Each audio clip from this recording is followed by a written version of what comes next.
What Streetside does for young people is give them an opportunity to express themselves in a way that they don't normally have the opportunity to express themselves through narrative writing, creative writing, that gives them a voice when so often young people's voices are silenced or not heard or not validated, and let them know that they matter.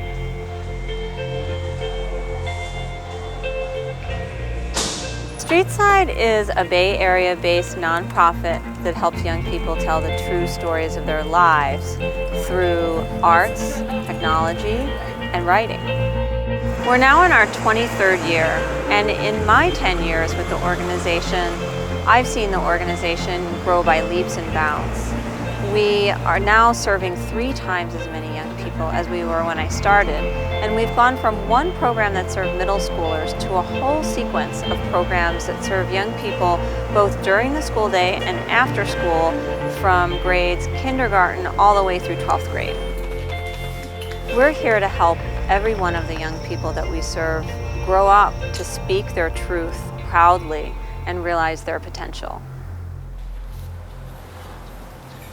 My name is Giselle De Paz.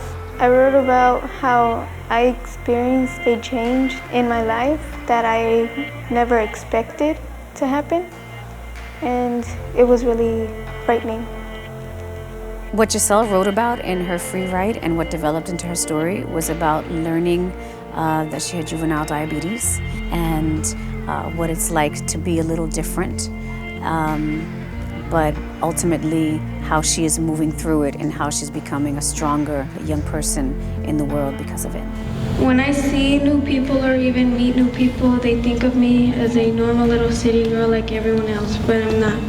When she got up and told her story, she was demonstrating a strength and a confidence and a fearlessness that even if she was fearful, she was going to move through it. A few weeks passed and a nurse came to me and said I was leaving in a few more days.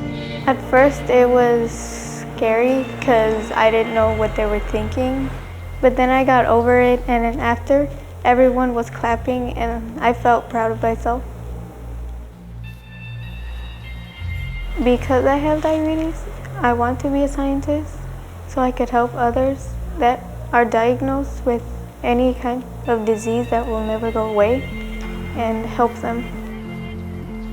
It was so fulfilling as a teaching artist, and you felt like, wow, this is what it looks like when all the pieces come together.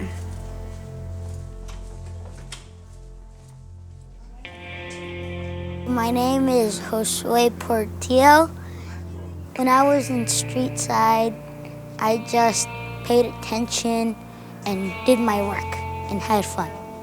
I really like Streetside Stories because it looks like it's a lot of fun for the kids. It looks like they make more friends. And I really like the teachers because they try to be like a friend to the kids, and that's the key. What did you like about Streetside Stories? Having fun making my movie. The first time I met Josue, he signed up for my class, came in and was one of the students who didn't really want to do a story. But then once he started to see his peers getting involved and making friends and developing that community, Josue started to get more interested in his story.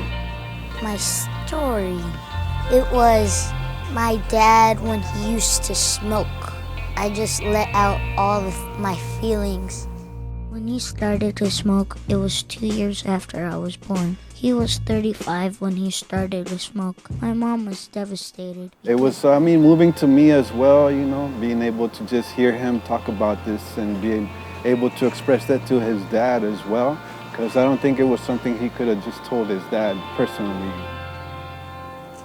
The world would be better if adults listened to kids more, because they would pay more attention to us kids when we need them the most. When I express myself through art, it's like a journey. It's like flying. It's like eating a cookie. It's like all the above. It's awesome. Kamho was a very shy and quiet student at first, but she was very attentive. I could tell that she was always kind of listening and thinking, definitely a critical thinker. Felipe was the gel in the group.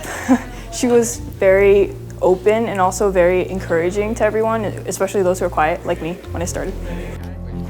And then as time went on and we did more trust-building activities and sharing activities in the group, she started to very slowly open up. My story was about a very hard time that I went through, a depressive stage, when there was a lot of conflict in my life, revolving around family and stress and school. When they asked if she was feeling all right, she lied and said 2 words: "I'm fine." She didn't want her friends and parents to worry about her, as she thought that was the weak thing to do. Her problems were her own, for her to solve by herself. It was a big mistake to keep it a secret. When I first saw her story, I was just completely shocked at the level of personal sharing that she was ready to do, and just her ability to reflect and articulate what her experiences in her life were, and just her transformative process through struggling and then reaching out for help at her school, and then ultimately inciting a larger healing process within her family. It gave me a sense of closure to tell the story and to know that some other people heard it, and also to think that it might have made a difference for those other people who might have been going through the same thing that I was, but they were too scared to tell their story. She really, put out a personal story that was really moving and inspiring and healing for herself, the other students that were there, and also to her father, who introduced himself to me afterwards and thanked me and thanked Streetside for the process that Come-Ho was able to go through in making the movie and the impact that that had on her family.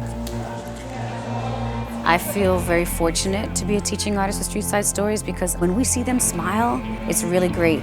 But one of the best moments is when there's absolute silence and all you can hear is pencils on a desk and the passion and the fervor of those pencils moving across the page.